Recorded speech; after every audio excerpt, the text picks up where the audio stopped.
I couldn't take 2-12 record. Mike Mayweather would have made the playoffs. Oh, yeah! It's all about pride. It's all about pride. Welcome to Game Day Battle, where Cleveland sports news meets biased and outspoken opinion. Got a full Game Day crew and a few happy faces and probably quite a bit of crying as well. Tough weekend. Overall, tough weekend, but I think a better Monday after some news was announced today. We'll get into all that. First, let's start it off. DST, Ramon Torres, Brett Finnegan, I'm Mike Glass, and before we really jump into Urban Meyer and the Browns situation, let's talk about the game. All right, so let me just ask everybody this question right off the bat with the game that we saw on Saturday. Do we think that Braxton Miller should be further along in learning and knowing the 2-minute offense? So think about that, and also I want to hear if you guys think that he's looking like an effective college quarterback now. He hasn't all year, and he's sort of gotten a little bit more. Do we think that he's finally there based on what we saw Saturday? I'll take this one off the rip. Go ahead, take it off the rip. Thanks, buddy. I think he definitely looked like a college quarterback out there. You know, we saw career highs in yards, attempts, and touchdowns, and completions, and yards per completion. So it was all around the best Braxton Miller game we've seen so far this year. It wasn't enough to get it done. It was a great ball game. We were in it. He made plays to keep us in the game, and just came down to some slight accuracy problems down there at the end. I still think maybe Posey could have got his hands on that one. But yeah, you combine a couple of airy throws and a couple of last-minute bad play calls, and you're probably not going to find yourself in the win column. But I think he's definitely progressed so far this year. I don't think anyone could argue that his stock is falling, but not a good way to end the year. First loss to Michigan in almost a decade. But I guess even the sun shines on a dog's ass every now and then. That's true, so and it was a dog's ass that won the game. So they say. Well, but do you think that Braxton should have had a better grasp of the 2-minute offense? Because he didn't know what the hell he was doing out there, and he wasted a lot of time. There was the spike on 3rd down, which I don't understand why anybody would ever do that. But again, I'm going to ask you, what do you expect from him? I will play the freshman card here, as I have throughout the year, and college players are only as good as the guys who are coaching them. And, Luke Fickell, while I thought he was mentally prepared, trying to stay focused on the game throughout the week, even with all the Urban Meyer nonsense going on around him, I think he had a solid game plan. I think the team followed the game plan. I think towards the end, I would doubt Luke Fickell's grasp of the 2-minute offense more than I would have douded Braxton Miller's. Okay. That's exactly what I was going to say is, it started off like a great game plan that they had. Where Michigan knew that Braxton Miller was a runner, and guess what? They're going to start throwing the ball. And what happens? The 64-yard touchdown pass, beauty. And, they passed more, which is a great game plan because, all season long you saw Braxton Miller run here, run there instead of passing.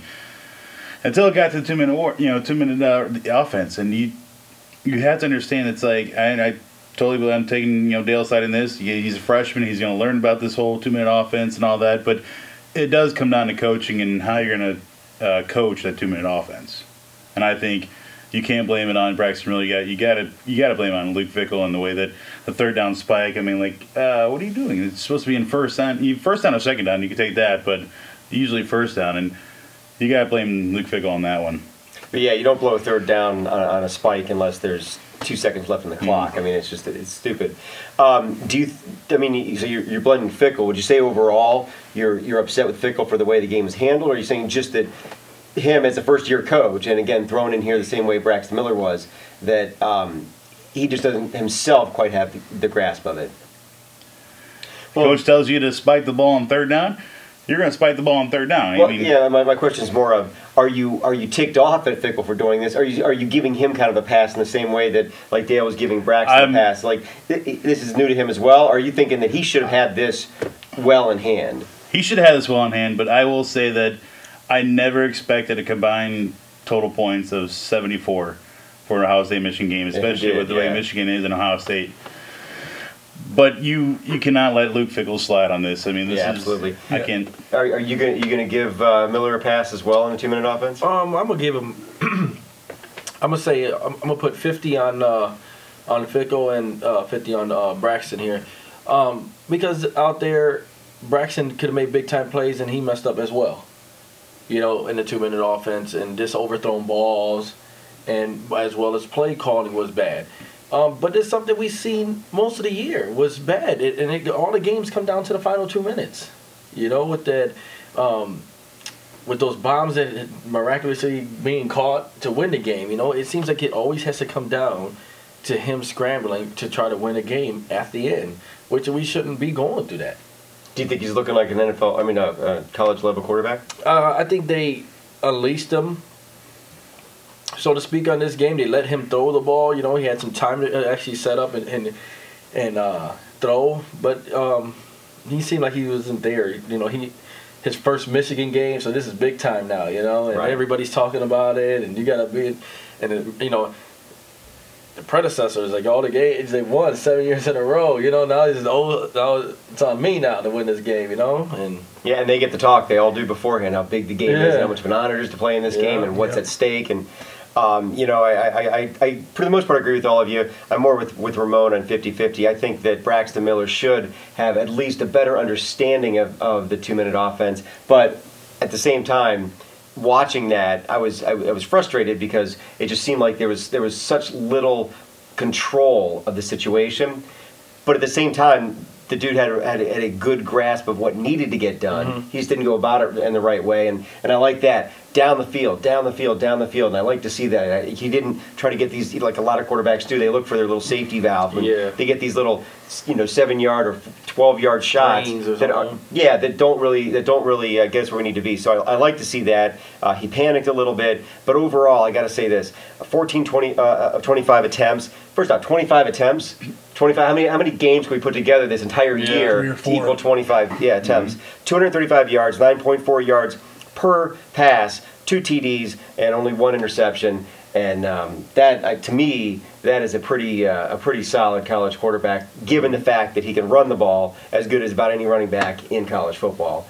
So I was actually, it sucked to lose, but I saw a team that could fight. I saw a team that could really beat this Michigan team and probably just about anybody else with a little bit of work and maybe a wide receiver or two.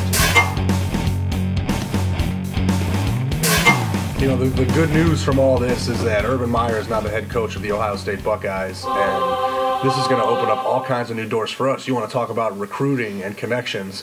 We just opened ourselves to the Florida recruiting pipeline with Urban Meyer and all the connections he has in Florida, which is the second biggest recruiting state in all of national college football. So do the math on that. We're about to have some big names coming through to play for one of the biggest name coaches in college football history, in a program that they saw was going to be turned around, a program that did not break amidst all this chaos. And the only thing that Michigan can really pull from this is that they beat us in what I would call an off year. You know, we lose our decade-long coach. Can I correct you a little bit? They barely beat us in an off year. So let them have this if they want to, you know. But I'm just telling you, watch out, because it ain't going to happen again. We're about to be right back where we need to be with the number 1 through 5 next to our logo, and Buckeye football is about to be right back where it needs to be. So I like the options. That's real big on what you were saying about recruiting, because word on the street is that one of the big-time wide receivers, one of the top nation's leading wide receivers, is who said he wanted to go to Florida, but since we got Urban Meyer, he already committed to Ohio State already. So that happened today? Oh, yeah. I did not hear about that. That's very cool. So look at that. This is a guy getting signed here. We already got one of the top receivers in the nation ready to come here. Urban Meyer wasn't forced out of Florida. He didn't have a bunch of losing seasons somewhere and lose his job in any way. He left. I mean, there's a lot of speculation as to, did he know there was going to be some sort of opening at Ohio State, or was he thinking a few years down the road? Yeah, maybe. But the fact is, he left. They love him. And if he wasn't coming back, from what I've been listening to on the radio today, all the Florida fans, calling up, they'd love to have him back, which is a nice thing to see. And they're saying if it wasn't the fact he's going home, we'd be pretty ticked off. But it's like there's a lot of happiness with this guy, and it's probably the best possible situation for us. And I love the Tressel era, but I have no problem kind of closing the final chapter on that and ready to open up a new blank book.